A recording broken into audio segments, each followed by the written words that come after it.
look at this Ford dealership. Now look at this Ford dealership. And you see this Ford dealership right here. And look, back behind me, trucks are stacking up absolutely everywhere across the country at these Ford dealerships. And I'm gonna take you over here because I just saw something that I've never seen ever before. Speak of the devil, see all these Mach-E's right here? Ford just put up record-breaking numbers. Ford Motor Company is posting second quarter losses despite having higher revenues than its second quarter last year. Ford's profits still dropped by $700 million from where it was this time last year. Something's not adding up. This is where their money is. It's not over here. This is where they're doing it right now. And in this video, we're going to talk about it. So Ford just reported their earnings and they put up record-breaking sales numbers. But here's the thing, their days of inventory at their dealerships are going up. So something is not lining up here. And here's what's happening. Dealerships are getting stuffed to the brim by Ford right now. And what's happening is channel stuffing is going on at a lot of these dealerships. So right now, the day supply of inventory is over 100-day supply at these Ford dealerships. So you have Ford that is sending so many vehicles, counting sales for their actual shareholders when these dealerships are actually starting to slow down. Just to give you a reference point, the average number of days across all manufacturers right now at these dealerships is 75 days supply, and Ford is right over 100 days.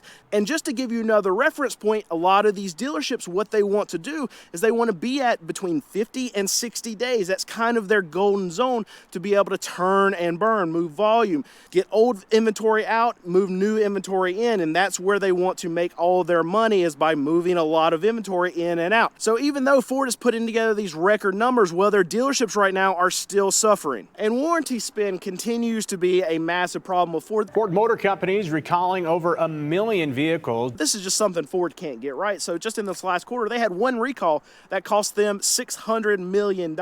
Ford is recalling more than 500,000 vehicles because of structural issues. This is absolutely insane for a manufacturer the size of Ford to have to deal with this quarter after quarter after quarter. And I've been covering Ford now for the better part of about 3 years.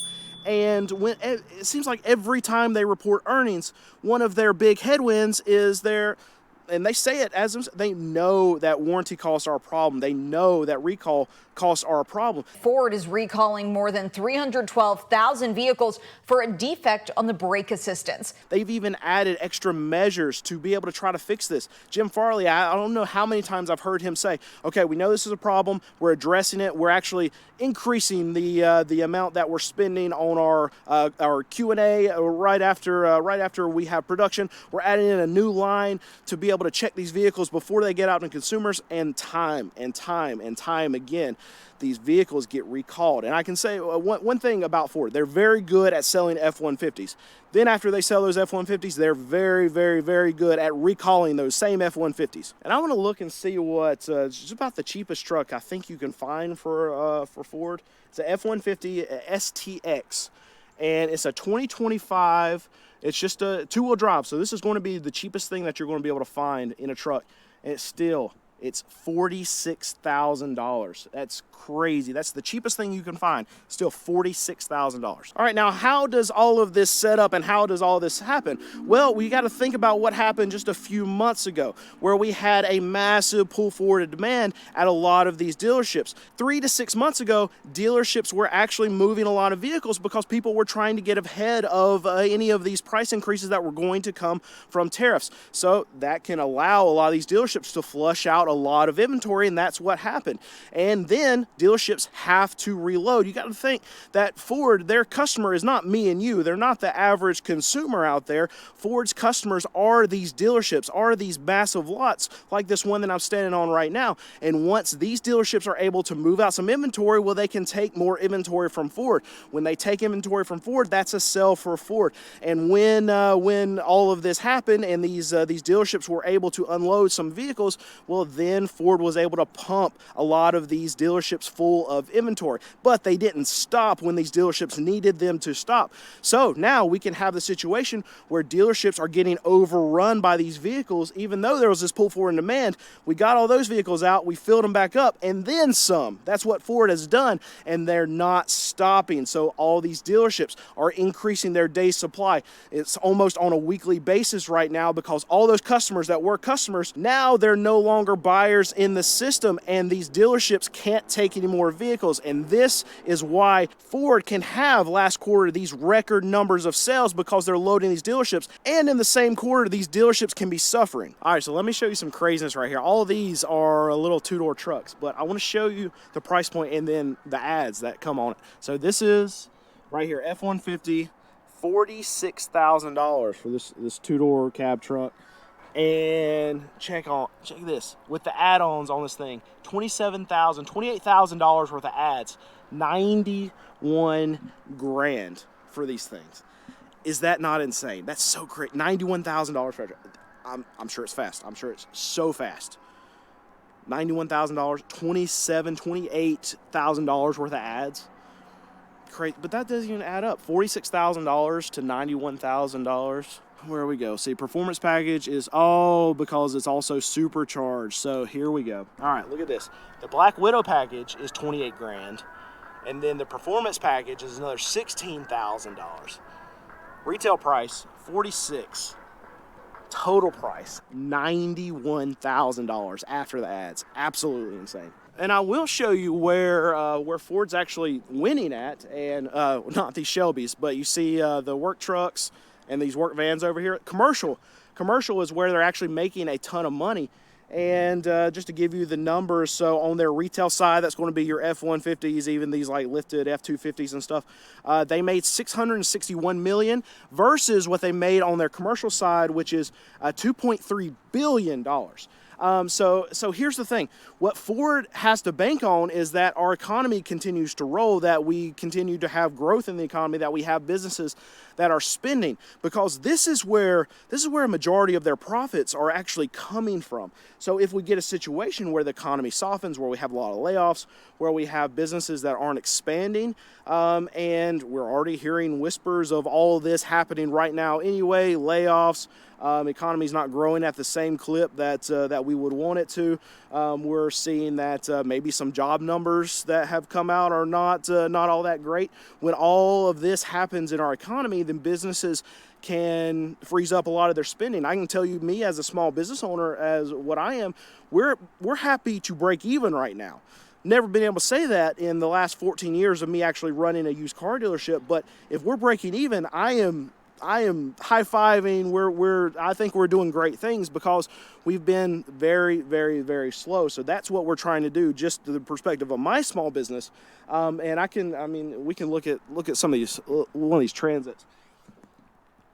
$58,000, and this is where a lot of Ford's profits coming from. And but they still, for that to keep rolling, they have to have the economy to keep rolling. So if you get a situation where the economy slows, well, you can see a lot of profits that Ford is actually experiencing right now deteriorate, because this is where their money is. It's not over here. This is where they're doing it right now. While I'm walking through all this stuff, I just want you to think about something. Think about the floor plan, the interest costs that dealerships like this have to pay each and every month, especially when the day supply is going up. Now, if you don't know, a lot of all dealers in the new franchise space, at least, they don't pay cash for their vehicles. They don't own them outright. They actually finance.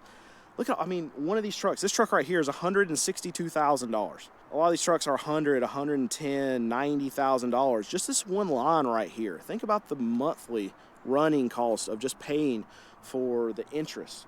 And then you look at this row right here, and then that whole row of F-150s right there. We've got another full row of F-150s right here. Look at all this. I would be sick to see the number just paid in interest at a lot of these dealerships. It's crazy to think about. It's so much money, so much money. Do you ever get tired of not knowing what's actually going on with your car, or just paying someone to read your check engine light? Today's video is sponsored by OBD11, and right now you can get 25% off if you use code CQA in the link below. This scanner gives you real diagnostics and customizations straight from your phone. No laptop, no cables. It's fully licensed by Volkswagen, BMW, Toyota, and Ford. So you're getting actual dealership level access without the dealership price. It works for most cars built after 2008 for basic scans, like engine, transmission, and emissions. And for the licensed brands, you get full advanced diagnostics. You also get over 1,000 one-click apps to unlock hidden features, turn off auto start stop, customize lighting, even enable comfort options that your car already has but keeps buried. The latest OBD11 3 is faster, has smart sleep mode so you can leave it plugged in, checks hybrid battery health, and can help you scan a used car before you buy it.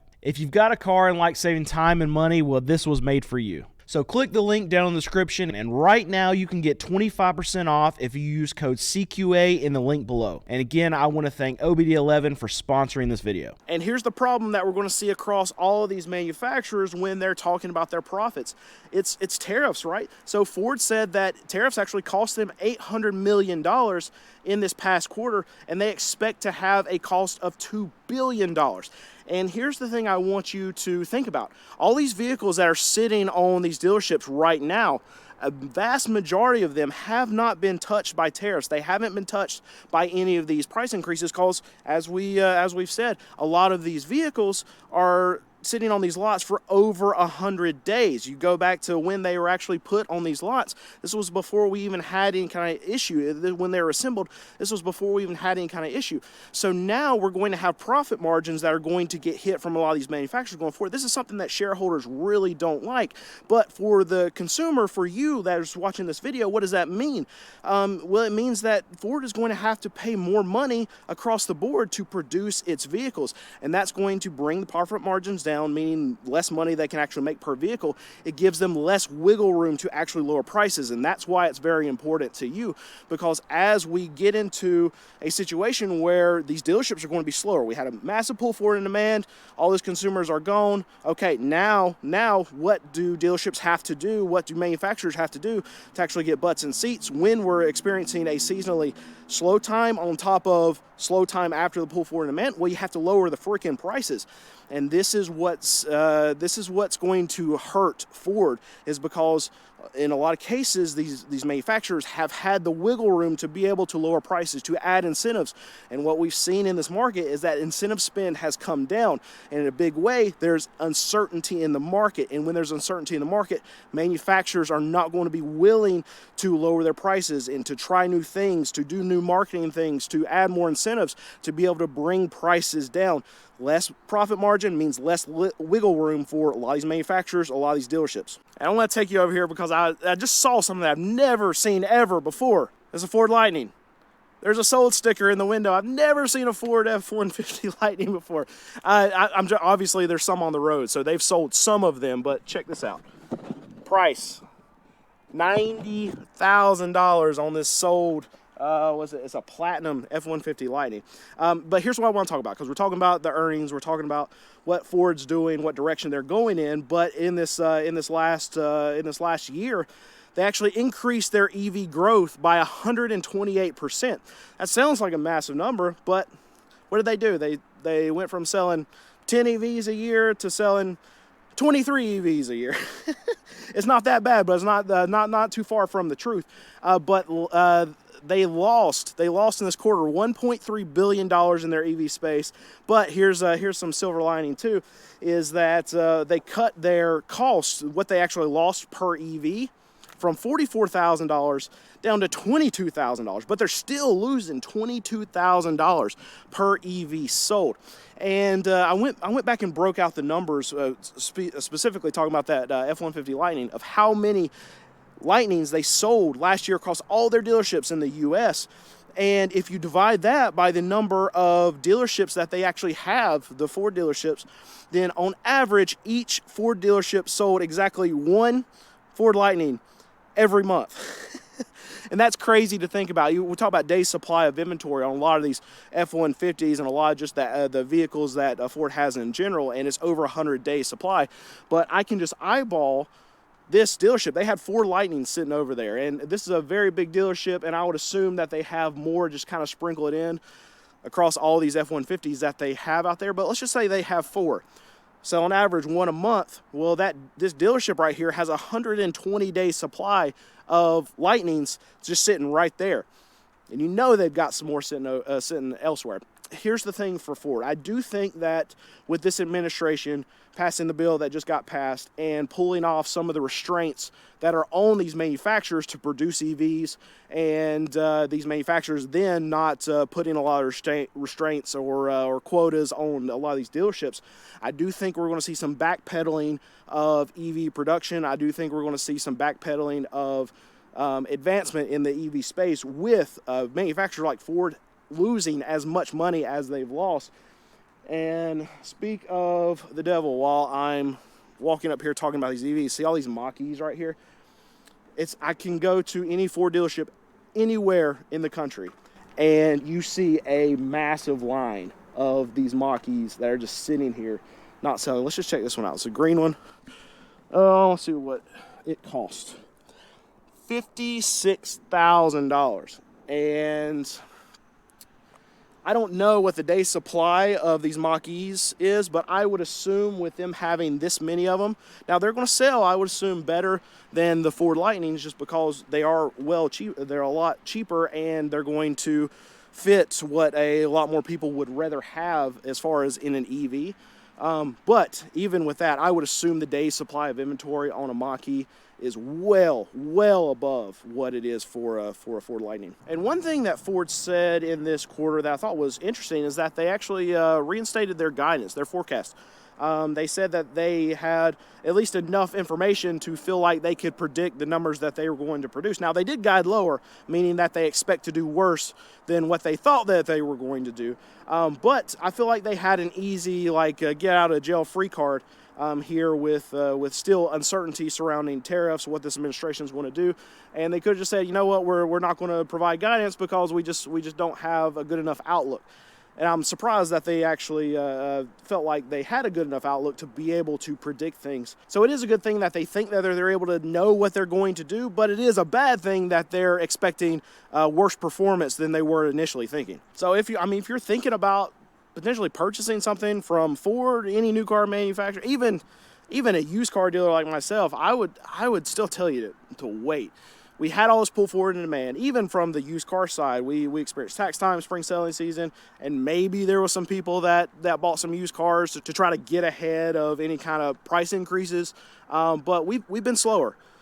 These dealerships, we know that they've been slower. We're seeing days of inventory go up. We know that Ford, GM, Stellantis, we know that all these manufacturers are trying to pump more vehicles to their dealerships right now and really stuff them full.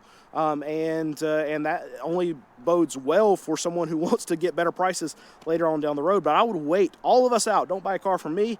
Don't buy a car from any of these dealerships because I really believe prices are going to be better 2, 3, 4 months down the road, because we had all this pull forward in demand, and now that's evaporated right now, but we still have manufacturers pumping vehicles into the market. We still have used car dealerships that have to buy cars, and then the wholesale prices, they've dropped. I've seen them drop myself.